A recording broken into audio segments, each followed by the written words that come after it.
Take me to another place where the fairy tales don't end.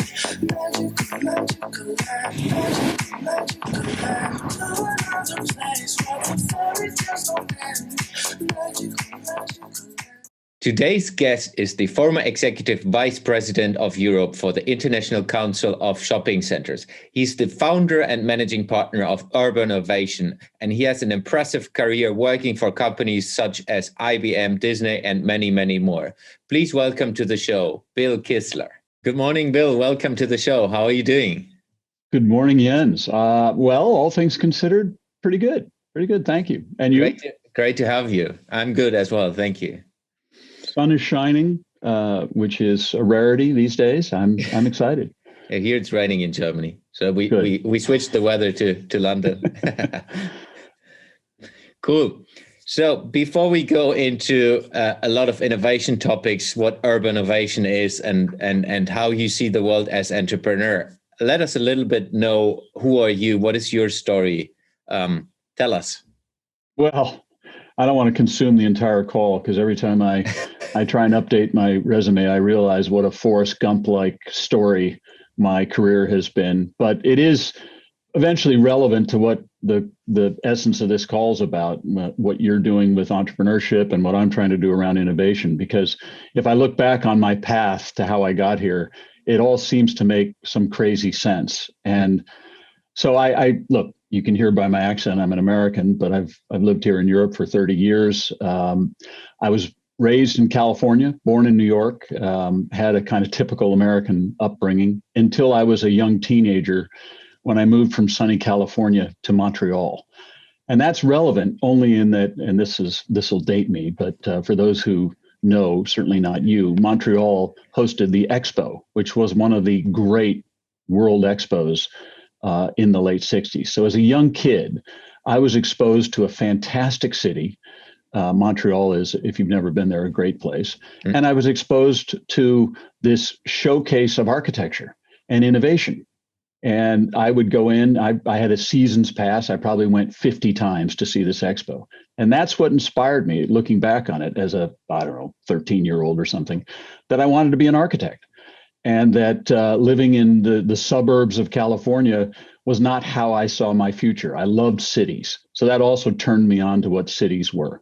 So moved back to California, went to architecture school in Los Angeles, which was a city, again, if you know it, the antithesis of Montreal. Mm-hmm. I mean, a sprawling, great city. I love LA. But it also gave me a perspective, as did architecture school, on all things related to urbanity, design, et cetera.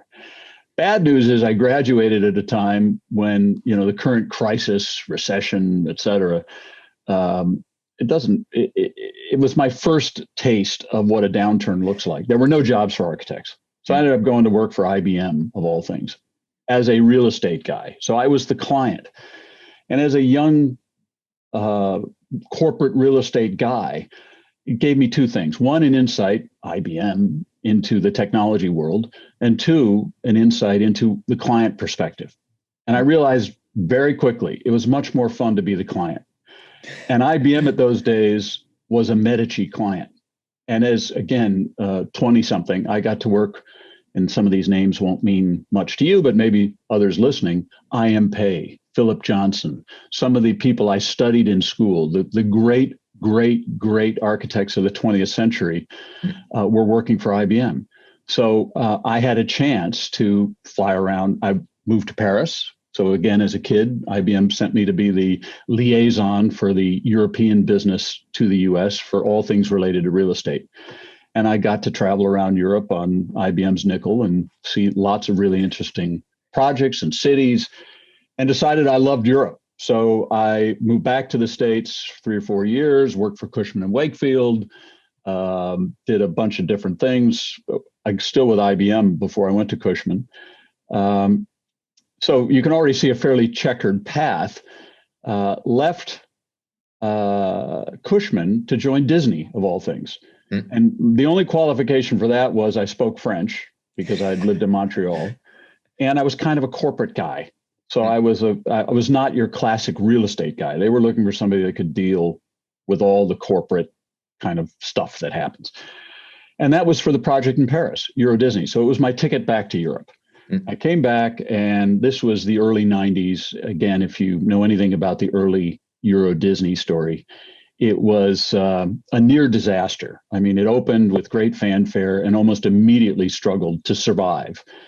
But the real play, which most people who know it as a theme park don't understand, is there was 2,000 plus hectares of land. It was essentially to develop an Orlando from scratch around the nucleus of the theme park. So all the infrastructure and everything was there to build a city of eventually up to 100,000 people, with a university, with a town center, and all that stuff. So incredible opportunity to be part of shaping an entire community.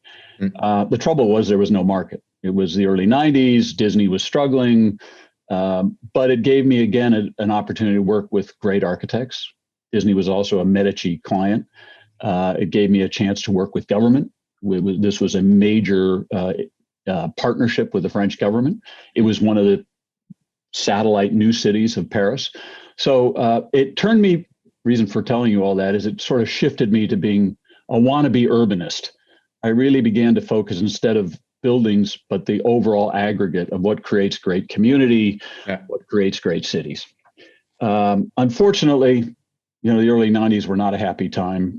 We couldn't give away the land. We couldn't get much development done. The only thing we did do was a retail project.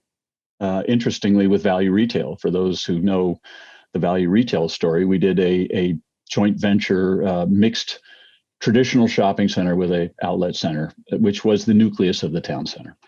Left Disney in the middle of the 90s, set up my own business. So my first entrepreneurial experience, at that point already in my late 30s, used to having all the things that one has working for a big company, thrust out into the world, trying to do everything myself, but loving it, loving the freedom, loving the chance, not making enough money, struggling.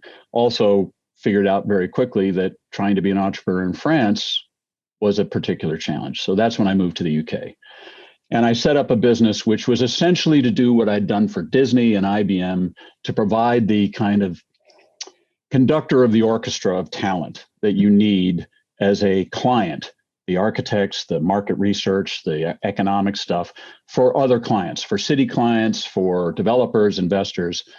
And it turns out I thought I was going to be helping American organizations coming to Europe. And I ended up in India, I ended up in the Middle East, doing some incredible projects with McKinsey, with the government of Abu Dhabi, big strategic kind of assignments where I would pull teams of experts together and manage that process. That I did for 6 years. That bizarrely morphed into an executive search headhunting business when the, again, early 2000s downturn. Anyway, I'm almost there, I promise. That went on for a few years, then ended up at the Urban Land Institute, ULI, which I'd been a member of for many, many years. And I was the first chief executive for ULI in Europe. That was an incredible opportunity because that was kind of a crow's nest perch to see everything going on in the industry, to build a phenomenal network. And it was entrepreneurial in the sense that we had, I think, 100 members. And over the course of 3 years, we grew it to 3,000. So it was building a business. There was no office. There were no staff. We didn't have our value proposition. So helped build ULI in the early days of the organization in Europe. Fast forward now, 2008, 2009, the Great Recession, downturn. Then I left ULI to go back into the executive search business. So I've had this overarching interest in talent and people and what motivates careers, and got to see a lot of people making the transition from a corporate career to an entrepreneurial career. In many cases, mid-career changes in their life through no fault of their own. That gave me an interest in the entrepreneurial world. How do you help people doing what you're doing, frankly? How do you help people understand what their skill sets are and apply those in an entrepreneurial way?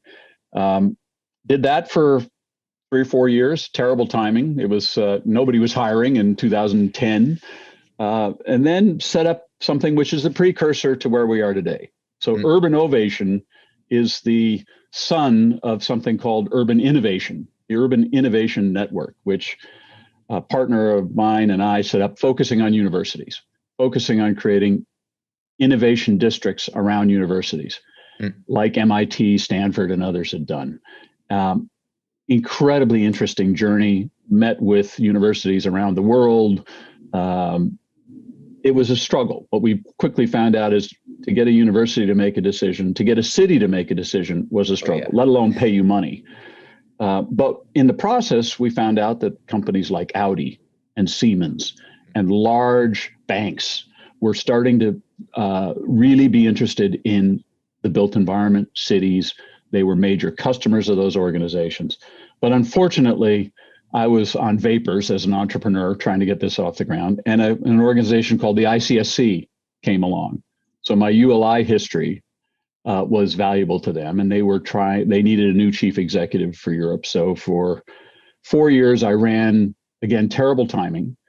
I didn't do my due diligence. I didn't appreciate all the challenges facing the retail world. I was not a retail expert. And there was a dynamic between Europe and North America, the way the North American center of ICSC saw the rest of the world. So I presided over, tragically, the kind of wind down and demise of ICSC in Europe. But in the process, I discovered a really fascinating, in fact, passion for what retail can be, should be to cities as a catalyst for everything else. So I'm a born again retail, I wouldn't say expert, but I'm really interested in the dynamics of that sector of the industry and what's going on and its potential going forward. So sorry for that long rambling intro, That's but good. it does good. Tee up, which we'll come to in a minute, what we're trying to do with UrbanOvation. Yeah, that's cool. So I would like to dig a little bit back into your story. So I have a lot of entrepreneurs who are either coming from large organization and thinking of jumping into their own world or into a smaller business, and or the other ways, like people who have started businesses already. How was it for you jumping from a large corporation into your own business, specifically after Disney? How was it specifically the first time for you? Well, it's kind of hard to believe, but in those days, there wasn't an internet, for example. There was very little ability to tap the kind of universe of gig support that an entrepreneur today can reach. So I had, in hindsight, it was a great opportunity, forced me to learn how to do all the stuff that I used to have assistants and secretaries to help with. So I learned, Excel, PowerPoint, all of those good things. But all of the administration, I think the danger, even today, as I try and do it again, the danger is you can get lost in the weeds. The details of running the business can consume you, and frankly did me at the time. And you need to be extremely careful to keep your focus on the vision and not allow yourself to, and find the people that can support you, whether they're outsourced, whether you end up hiring them as quickly as possible. So the big idea, the strategy, the essence of what you're trying to do, you can focus your attention on. And that I learned the hard way. It took a few years and a lot of money to kind of get things going where I could eventually hire the people who could support me. And I guess, the other thing that I learned, you can spend a lot of your time executing whatever it is. In my case, it was advisory, this work in India and other places, and at the expense of marketing. So, while you're in the middle of doing whatever it is you do, you're not filling the pipeline for the next things. So in the early days, unless you have a network that you can depend on to in parallel be filling that pipeline, the project will end and you'll find yourself scrambling, trying to pay the rent and feed the employees and everything else, finding the next piece of business. So I think those two lessons, part of the reason why I then moved on to ULI and other things was that I didn't balance those two very well. Yeah. What would be your advice for someone who is thinking about that? Or, we're in time of the pandemic in early 2021, where most probably a lot of people either have to leave their job or looking into something new. What would you recommend to people specifically for large organizations or people working in large organizations and thinking about that? Well, it's interesting that I mentioned the headhunting stint, and it was for an organization called Korn Ferry, which is the leader in the world in terms of executive search and human capital. And I saw a lot of people in the 2008, 9, 10 timeframe who were in that role. And I had to be the one to break the news to them that they probably wouldn't find another job like the one they had just left anytime in the near future. And they had to really dig deep and think about what got them up in the morning, not the job and not the kind of corporate context, but what do they really love? Because without the passion, and then secondly, whatever the expertise you can distill down to your core strength, understand that. And probably you can't do it yourself. You need some third party coach. There's a plug for you, Jens, some third party advice to help you truly understand what you excel at and what will drive you through the dark, long days as you get started. And I didn't, again, the first time around, I didn't do that enough. I just jumped in and I didn't really think through what it is that I love doing. And I ended up getting stuck in all the stuff I didn't love doing, which, by the way, one quick sidebar, Disney story. So Disney would invest a lot of money in its senior team, and they would do coaching. So I had a dedicated 360, lasted about 6 months. My bosses, my peers, my subordinates, and I got a giant. It was Gallup, very fancy consultant from Gallup. Got a report like this. We went to a very nice dinner with the consultant, and he went through what sounded great. I mean, I thought, man, that's fantastic news. And then the last 20 pages were all the things that I was weak in. Yeah. And I looked at him and I said, so tell me, Marcus, what do I need to do to address those? He said, understand that you'll never be good at those things, that's not you, and surround yourself with people that are good at those things. You can't be good at everything. And it was like a liberation, Jens. Yeah. I said, why the hell didn't somebody tell me that 20 years ago? Because I was kind of trained to believe I needed to be good at everything. Yeah. And just fast forward 15 years later, ULI conference, this young consultant from Gallup is on the stage in front of 3,000 people. He's the author of a book. I'll give him a plug. Marcus Buckingham, The One Thing is the title of the book. This was in the early 2000s. And the one thing is decide what you're good at and pursue that. Pursue that, because that will allow you to enjoy and put up with all the nonsense, and also decide what you're not good at. And don't waste time trying to be good at those things. Yeah, I can't emphasize that in the same ways. It's really, really super, super important. I see this every day. Even if you're not going into entrepreneurship, even if you work in a large corporation or if you're employed somewhere, you don't need to do everything. It's really finding out what you're good at and how you can limit the damage with building a team around you who are good in the other things and complement. Well, there's a thing called, another thing Disney loved to do, and I've done many times since, Myers-Briggs. I don't know if you've ever done a Myers-Briggs assessment. And one of the fun things when you do it as a group is to realize who's on that diagonally opposite side of the quadrant. Yeah. Because normally you hate those people. They're so opposite to you that you're really challenged to have a productive conversation with them. Realize, in fact, that you have to learn to see their strengths, because those are exactly the people that can balance your weaknesses. And what was interesting in one of the exercises we did was that you tend to hire people that are like yourself, that you like going to the pub with and you like having a conversation with, and you end up not balancing your own weaknesses, because those kinds of people. One of the metrics is introvert extrovert. So if you happen to be an extreme extrovert, you're uncomfortable around extreme introverts. Anyway, it was an interesting insight that in addition to understanding you need to delegate, you also need to reach out and appreciate people that are very different from yourself. Yeah, I fully agree. And it's super important, specifically when you start a new team and new company, to figure that out in the beginning. It's like, who are the people you want to have on board, and where do you think it will work and it doesn't work? It's super important. So moving a little bit towards innovation, what is innovation for you? Well, in some way, when we branded the Urban Innovation Network, this was in the 2013, 12, 13. Even then, I got a lot of pushback from partners and colleagues that it's a cliche. Everybody is talking about innovation. And I thought, it isn't just about, because in those days it was all about tech. At least that's what people thought.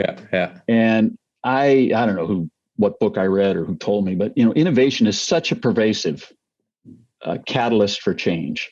And I think in a time of crisis, it's frankly the only way to kind of manage your way through it. And it's about business models. It's about, yes, it might be about tech. It's about how you think about what you do every day. And so I do think that it's certainly more than a cliche. And it has to be a way of life. It has to be a way of thinking.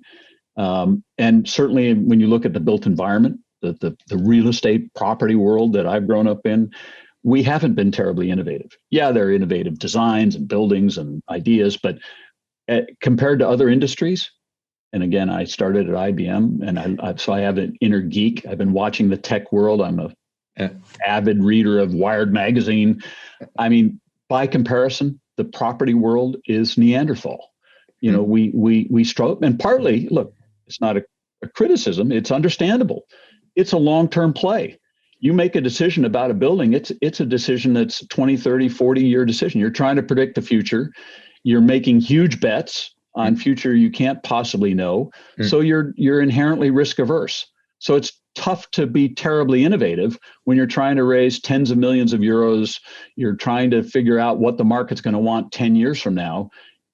I think it drives people, particularly financial people, to be extremely cautious, and understandably so. So it's this bizarre dichotomy of a need for innovation in an industry that is inherently not innovative. So if we double click on that, what do you think companies can do to get more innovative, specifically if they're in a long-term successful business, if you say it like this, in the property world? What would you recommend companies like that? Well, at the risk of pissing off half the people listening to this, I think I've been around long enough now that I've watched this industry, which used to be dominated by cowboys, which you could kind of say are entrepreneurs and innovators. It's now been completely dominated by MBAs, by bankers who are inherently cautious and less innovative. Yeah. And so I think, and institutional. It used to be a very entrepreneurial business. Now you have huge private equity funds and sovereign funds and institutional investors and asset managers calling the shots. And that, I think, constrains innovation in some ways. So the flip side of that is I've watched in kind of 30 plus years an industry which used to be, you had to be a little bit of an expert in a lot of things, a generalist in many ways. Now we are so siloed. So you're a retail architect, or you're a logistics asset manager.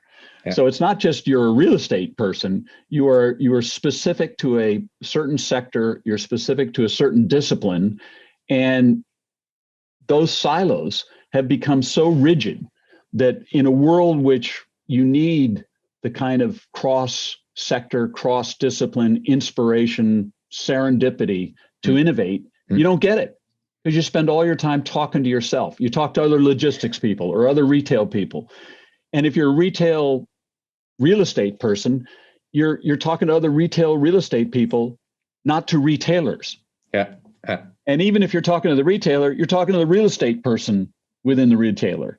So, I think there's a need to knock down those silos, which is part of, we'll come to urban innovation. It's part of what we're trying to do is to say, look, the inspiration for innovation is going to come from listening and connecting. Again, one of your t-shirts. It's not the one you're wearing today. No, today's connecteur, to really think broadly, think across sectors, disciplines, borders, all those things. Yeah. Sorry, one more little Disney anecdote. We were doing a brainstorming session, I don't know, it was mid-90s.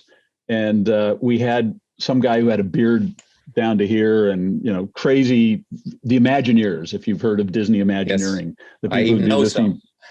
We invited this Imagineer into this real estate brainstorming meeting, and he was hung out with Nobel Prize winning kind of people. And he said, look, there are conferences, there are brainstorming sessions going on right now in Silicon Valley and other places that are going to destroy your business model. You don't know who those people are. You don't know what they're doing because you're so focused on your own problems. Oh, yeah. And so it was prescient because he was talking about technologies like AI and other things that were in the laboratories in Silicon Valley, not even in the laboratories, that we as real estate guys couldn't even imagine. But he was warning us that because we weren't thinking broadly and we didn't care, we didn't understand, we didn't want to know that these other conversations would someday destroy the things we were thinking about for the future. Yeah, that's interesting. So let's look into UrbanOvation. Tell us about UrbanOvation. What is it? Well, so thank you for that tee up. And you've been a part of some of the early thinking and evolution of this. This started kind of early COVID days with a group of friends getting together to commiserate and just what the hell's going on and what does this mean for the future back in March, April of last year. And we started having a weekly call of about 10 people because we couldn't go to the industry conferences and other things. It was our only source of gossip, of insight and other things. And these conversations began to be a kind of weekly reassurance, not even reassurance, intellectual vacation, amidst all the stress. People that would then say, can I invite so-and-so who might be somebody I never known? And we, beyond real estate, we had anthropologists, we had mayors, we had CEOs of retail businesses. And almost to a person, they would follow up saying, hey, that was a great conversation. Can I come back?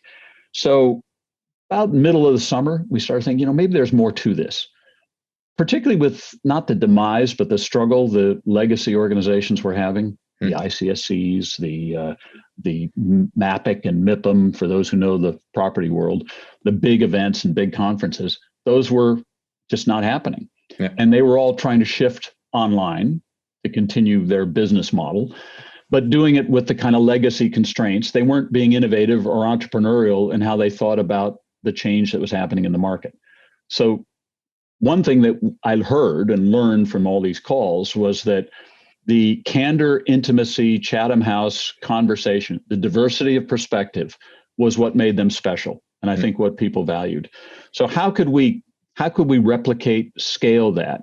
So instead of being in the room with 600 people or at an event in Cannes with 6,000 people, how could we do lots and lots of things with 10, 20, 30 people where everybody had a chance to share what was on their mind and learn from each other, and then create a platform? So beyond simply connecting for the moment online, create a forum where 24/7, 365 people can exchange ideas, can share knowledge, reports, research, whatever, create that platform, which we subsequently invested in the technology, the community management technology to enable that.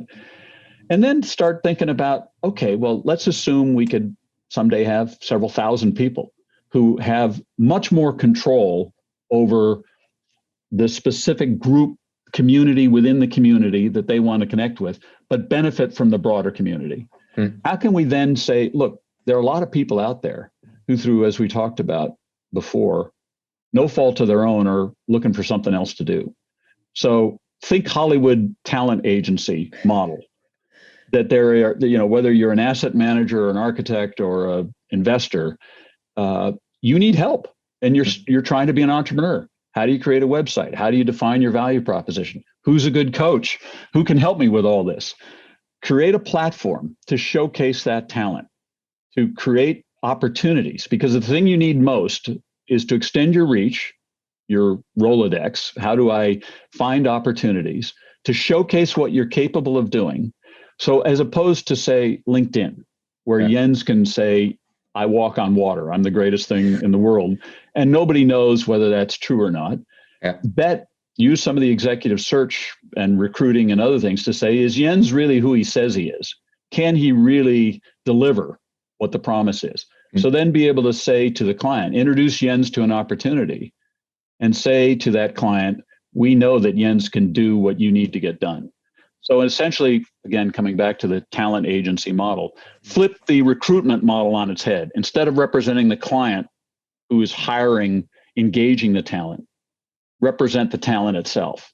And not just as an individual. So we parachute Jens into an assignment where, he may have, somebody like Jens used to have a full-time job, but they're not hiring full-time people. So they need a Jens for 3 months, or they need a team of experts. They need an asset manager, a creative person, a whatever. Put that team together and manage the team on the behalf of a government or other client. Mm-hmm. And then last but not least, the idea too, which I've touched on several times, of saying, let's go beyond property.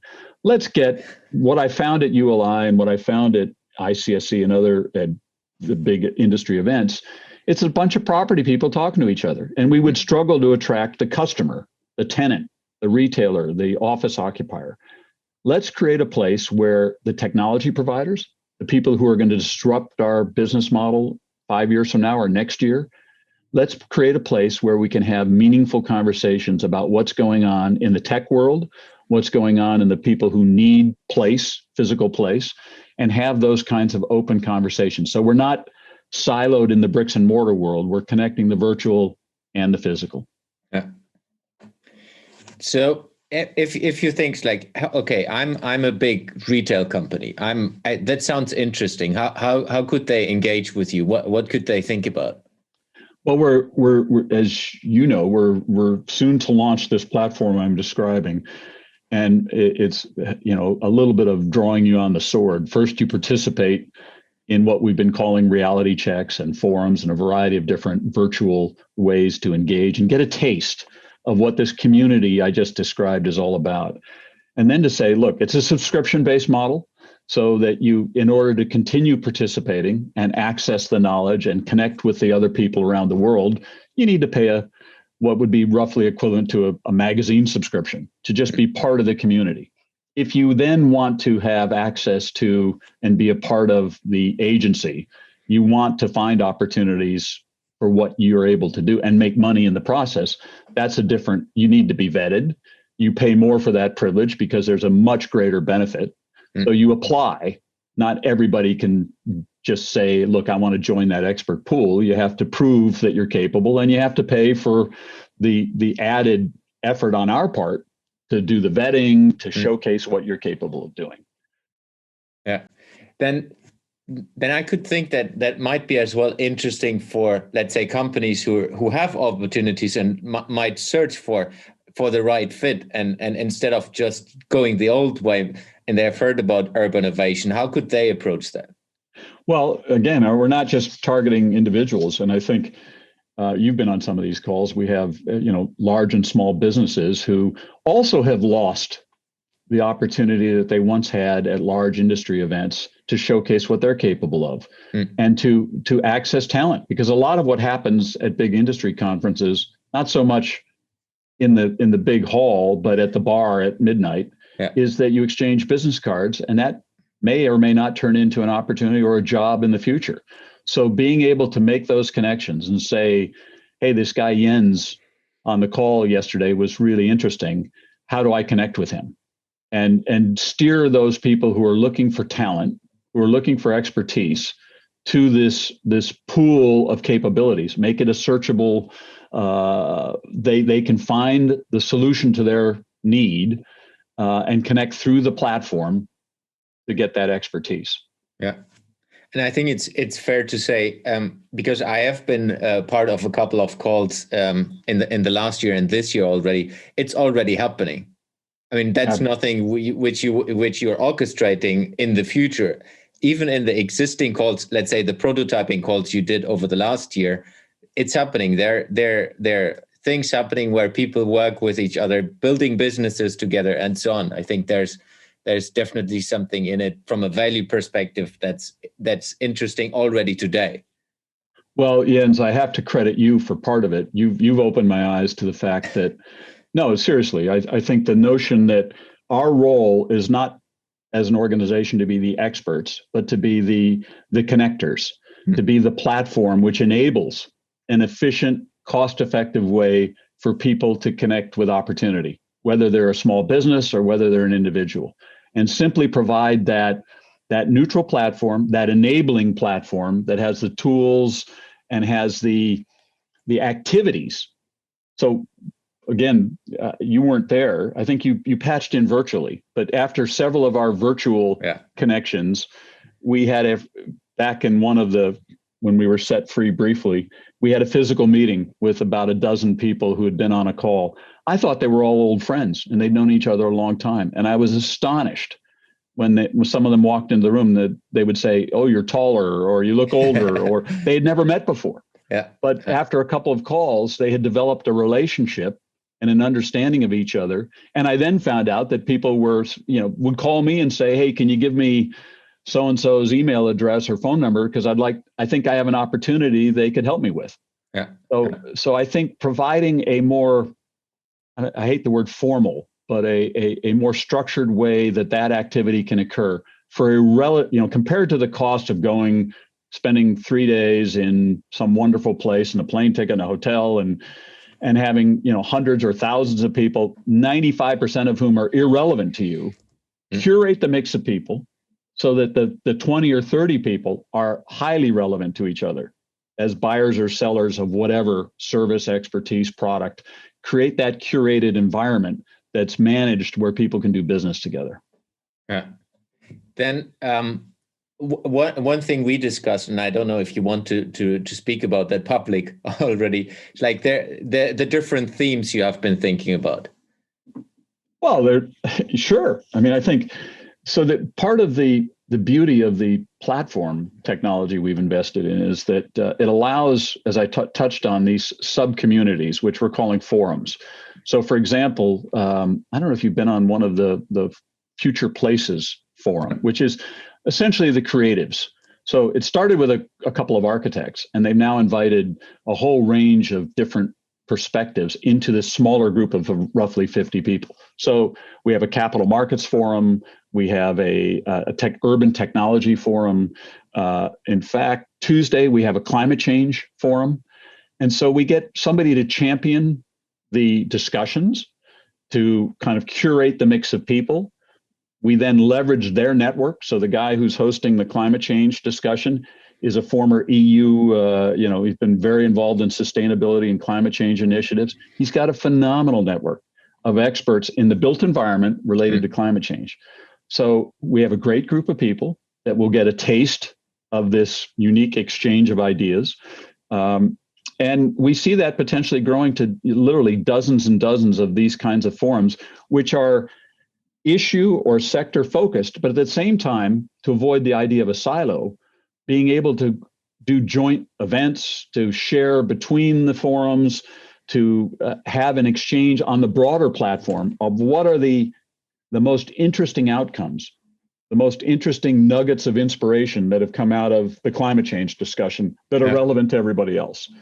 So it's to be both broad and deep at the same time across the spectrum of different issues facing the industry. And I can highly recommend anyone who is listening to it reaching out to Bill or myself. I'm happy to as well bridge the connection to the UrbanOvation network and ways of thinking. Slowly getting towards an end, I have a couple of standard questions which I'm always asking. So if you would have the chance to work with a project that's experience that's touched by every human being on Earth, what project would it be, and why would you choose to work with that project? Wow.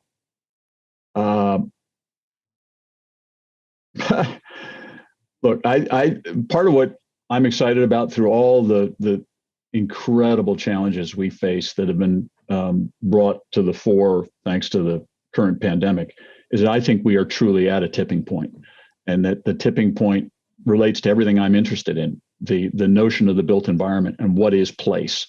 How do we use place? And you see it affecting not just retail. Everybody sees and can touch e-commerce and what that's done, but everything. Where do we work? how do we live? So I think this is a moment of great innovation. It will foster lots and lots of entrepreneurs. So I think creating a place, creating something that can help cities, that can help individuals and companies figure out how, instead of being destroyed by this disruption, how do we be part of the solution? How do we create a new and better future despite all the incredible challenges we face? So I tend to be an optimist. I think there'll be a lot of pain, a lot of people, a lot of businesses that go under, but at the same, and a lot of cities that struggle to find their future. Being a part of helping that sharing, again, this is a bit of a plug for UrbanOvation. I think that's kind of our mission statement. But that, to me, is a really, after all these years of doing all this crazy stuff I described earlier, that's the opportunity of a lifetime, and to help enable that exchange.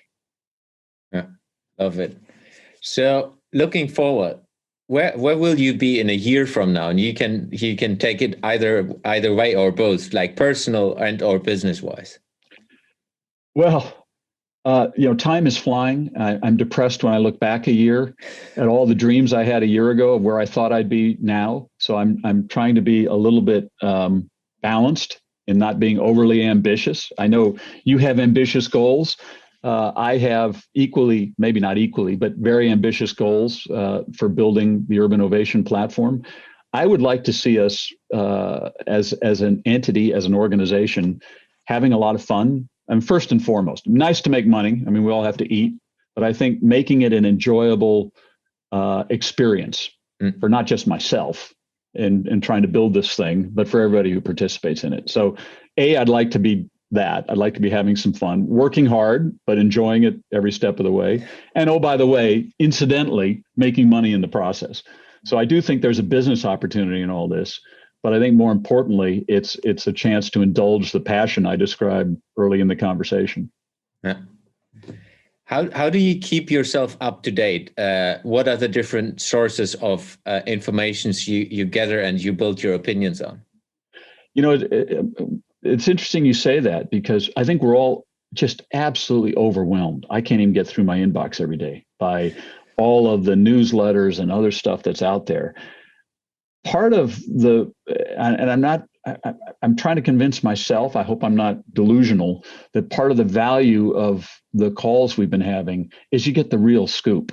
You get a sense, and it's a much more fun way than reading a lengthy report or hearing some canned marketing pitch from one of the information sources. So that's one source. I do like to kind of scan the podcasts, the kinds of things you do, and I appreciate the recommendations you and others have made about who I should be listening to. Yeah. So I think there's a whole emerging way to consume information and knowledge that isn't the traditional. I mean, I still love Wired magazine, and I read that every month. But I do think that this kind of conversation and the small groups, I learn more from those than I do from, the FT or from the kind of conventional sources that I've consumed most of my career. Yeah. Cool. So how can people find you? How can people reach out to you? Well, soon it's there. It's just a holding page, one of those classic under construction pages. But within a couple of weeks, we will be in soft launch mode, and they'll be able to see, if they type in UrbanOvation.com, they'll be able to get a feel for all the stuff we just talked about, and certainly invite them to join the conversation. There's a teaser free month where you can join a few of the calls and get a better feel for what the value proposition is, and then if you're interested in continuing, then it's a nominal subscription to do so. Yeah, now we'll put the link as well into the show notes so people can find it. Thank you very much. Was a pleasure having you on the show, Bill, and hope to see the UrbanOvation coming to life and be part of that myself, of course, as well. Thank you very much. Jens, I really appreciate the opportunity. Thank you. Thanks. Take care. Yeah. Take me to another place where the fairy tales don't end. Magical land. To another place where the fairy tales don't end. Magical